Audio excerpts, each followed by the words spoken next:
Welcome to Pindar Poetry. We hope you learned something new. You start by isolating the problem. Check the cable and connector immediately because a loose plug is the most common cause. Once done, try the headset on a phone or laptop to determine whether the mic hardware or your PC settings are at fault. Also, make sure Windows isn't blocking the mic by turning off exclusive control in sound settings. This prevents apps from hijacking the device.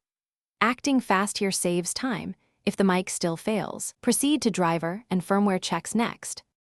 Next, reinstall RAZER Synapse and accept any firmware updates. Synapse manages mic routing and can restore muted or misconfigured profiles. Then, update Windows audio drivers via Device Manager and explicitly set the BlackShark mic as the default input so apps use it automatically.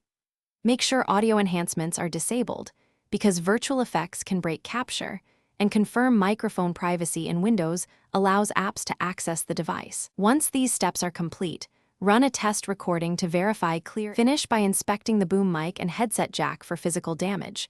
Look for bent pins or debris and gently clean with compressed air. If your model has a detachable boom or inline mute, test those parts on a different device to confirm functionality.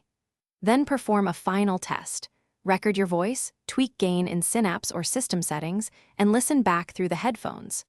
If audio is distorted or absent, reset settings and try a different cable. Persistent failure indicates a faulty mic needing repair or replacement.